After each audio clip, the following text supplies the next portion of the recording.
to be brave enough to find happiness. Step into the unknown. Don't let that happiness opportunity drift away. Welcome to the Sound Leadership Podcast for the silent superheroes of L&D, HR and leadership. Hit subscribe, give us a follow and leave your comments. I'm your host, Dan Boniface, and with me is co-host Darren Draper. Today we're reflecting on the best bits and the most powerful moments from Season 1 of Sound Leadership. Darren, I can't believe we've got through it, and it's a wrap. We've made it to the end of Season 1. It's amazing that you start off at 0 and, you know, we're finishing Season 1 with over 100,000 views. And I just think that just feels so good that hopefully we've started to make a difference to people's actions that they're taking.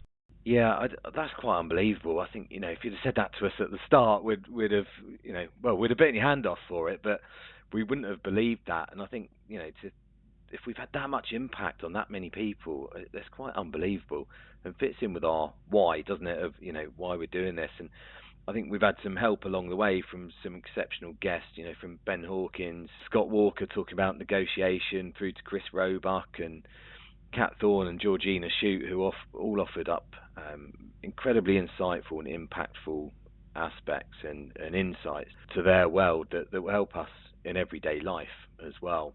The other aspect, that we want to talk about is that we got Season 2 coming up, so we're not disappearing, we're just having a little break over the Christmas period, and Season 2 will be back in February 2026, and it will be more concise, more impactful, it will pack a bigger punch, and we've got more world-class guests coming your way as well. But we'll come on to that. Darren, let's talk about our reflections then. So what's had the single most powerful insight from Season 1 that genuinely changed the way you think about leadership?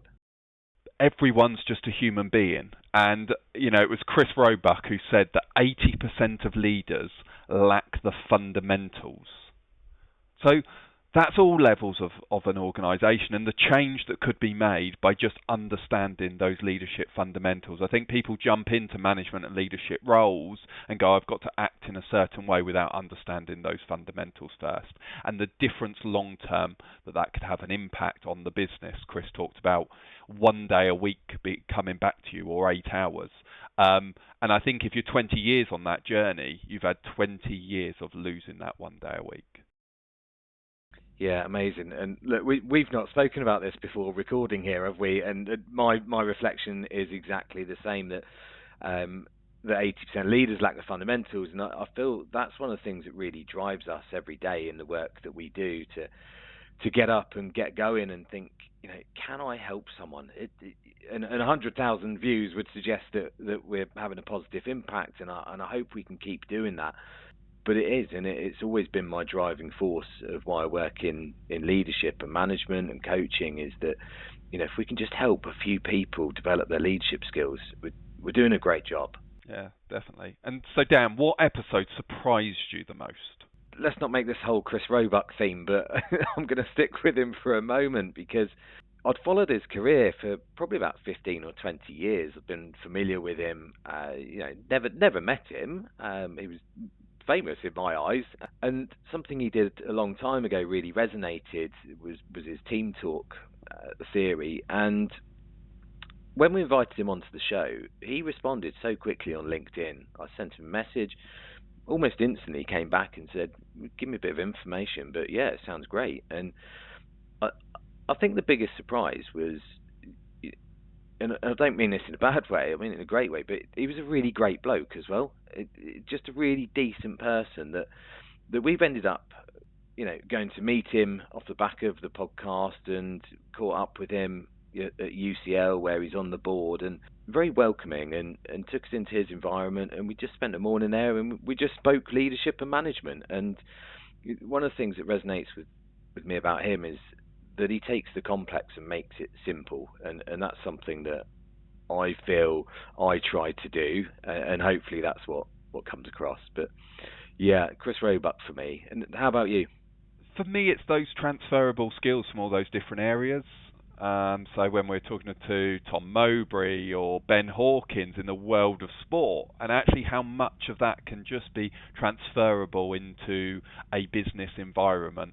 And I think actually it's one of the things that's quite a big takeaway is Don't just look at the sector you work in, the area you work in, because you're going to get growth isn't going to come from that area. It comes from those new ideas. So what we can learn from those other sectors, even if it's just sport or just someone else's different point of view, I think is really key. What were your top moments where you felt listeners could genuinely take immediate action in their workplace? Because this is something we're very passionate about, is we do some learning, we do some form of personal development, but what we are really inspired by is the personal responsibility and the action that comes off of it. So where do you think listeners could have done that? Yeah, so there's a couple. So there is, Kat, when she's talking about that morning game changer, that one habit. People can put that into action straight away, and that's really personal to them. It was an episode where we weren't saying go and do this. It was an episode of going, think about what you want to do, understand your blockers, and start pushing them to the side. I also think some of our episodes where we were talking about, seek first to understand or lead with a question, they're simple things that can be done really quickly, but have a massive impact on the person that's in front of you. The impact has been huge, and we know that firsthand because people have spoken to us about the impact that the podcast has had on them, and some of the feedback we've had where it's helped people fit in, especially when we talk about imposter syndrome, people that were trying to find their place in the team or were going for a promotion or a career change. So we know it's had a positive impact. For me, Scott Walker, and he's since appeared on BBC Radio. He's been on the Joe Marler podcast. He'll be on the High Performance podcast. The fact that he chose to come and do this with us was a feather in our cap for a startup podcast like us. The impact for me that was about the emotional intelligence around negotiation and how we all negotiate every single day, multiple times in low stakes and high stakes opportunities. But if we control our emotions, we're in a much better place, and then we can create trust with the person that we're negotiating with, and we'll get to the outcomes, and we'll get to that win-win situation. I think that was something that, if you listen to that episode, you can walk away straight after, and you can start using those skills that make a positive impact on your life. And if only Joe Marler had interviewed him before going into the Traitors, he could have learnt so much more. Yes, absolutely. It could have been a winner. Spoiler alert. So Dan, what did we learn about podcasting?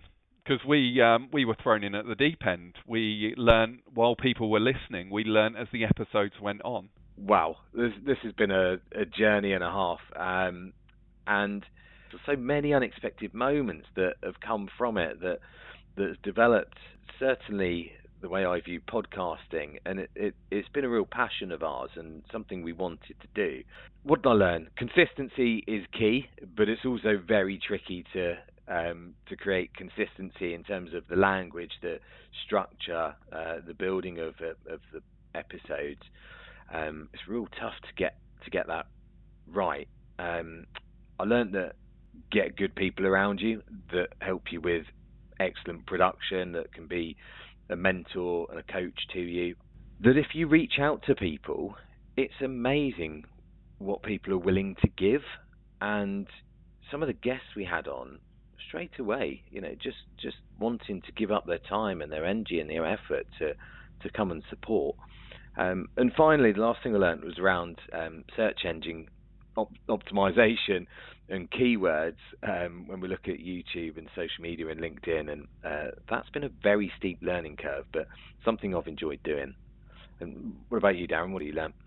Don't let your fears get in the way of your actions. It's a scary thing to start, and you have all these limiting beliefs saying who will listen, who will want to listen, and some of the emails we've received or LinkedIn messages we've received, that's what makes it all worth it, because actually it's the impact that you have on others. So don't let those fears get in the way in the end, and just make sure that you go for it. There's been moments that's also made us laugh. What interviews have you enjoyed doing the most, Dan?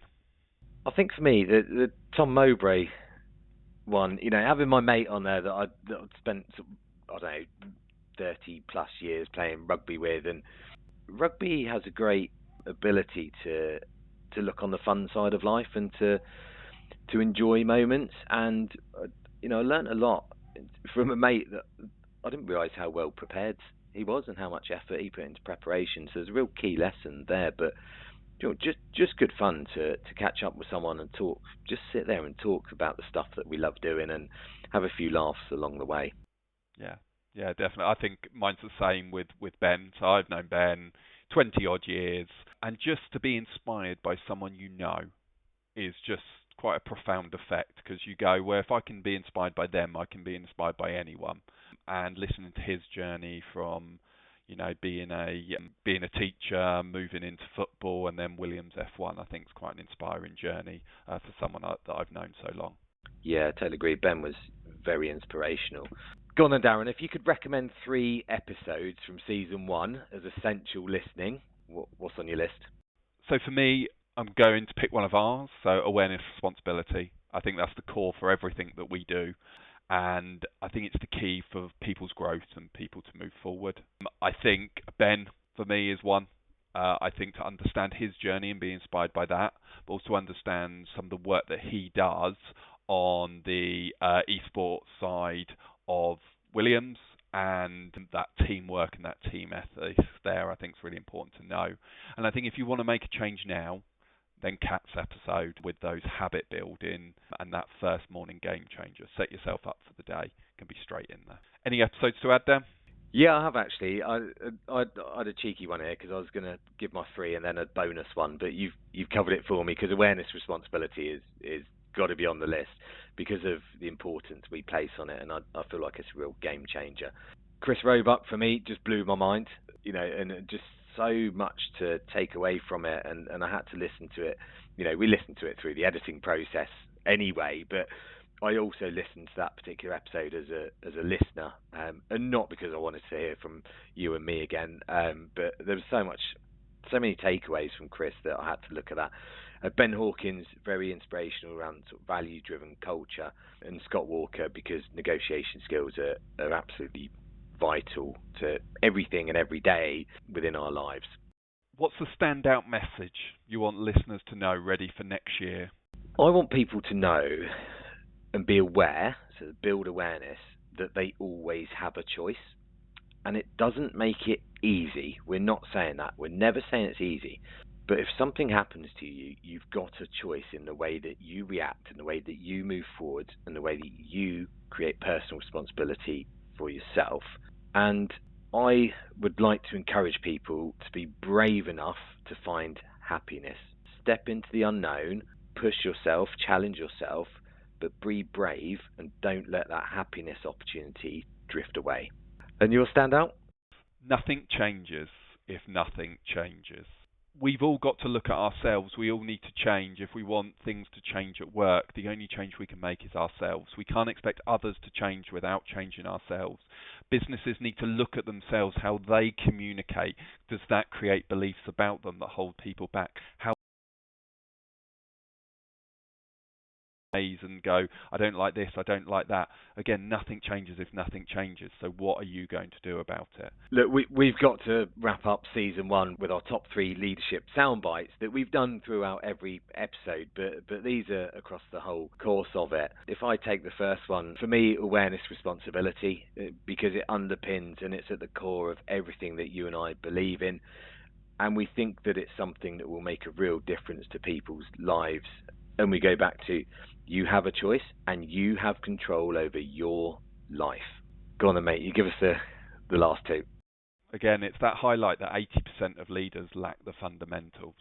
Actually, I think if we all understand the real fundamentals, the delegation, how we communicate, the prioritization, they're such core skills to make sure we are doing the correct work and others are doing their correct work to allow you to grow and allow them to grow as well. And then the third one is around our beliefs and our behaviours. Other people's beliefs about us are created from the behaviours that we show. The beliefs that we have about others, businesses, governments, are created from the behaviours they show. It's not just about changing your actions, it's about them changing their actions so you can challenge your belief. Absolutely. Love it. As always, some great takeaways. Look, that's it for season 1. That is a wrap. I've loved these conversations. I've learned so much, and I just hope that's helped you listening to this as well. And on that note, the biggest thanks goes to all of you guys that have listened to the podcast from the start and all the way through, and for any new listeners that are perhaps just joining us as well. Thank you very much. We really appreciate it. And make sure you hit subscribe so that you can stay in touch and you know when season 2 is coming up. From Darren and I, thank you very much. We wish you a Merry Christmas and a Happy New Year, and we will see you in February 2026 for season 2. The Sound Leadership podcast was produced by Media First. The show was hosted, written and researched by me, Dan Boniface. To learn more about the management, leadership, training and coaching that the BCF Group offer, visit thebcfgroup.co.uk or get in touch by emailing hello@thebcfgroup.co.uk.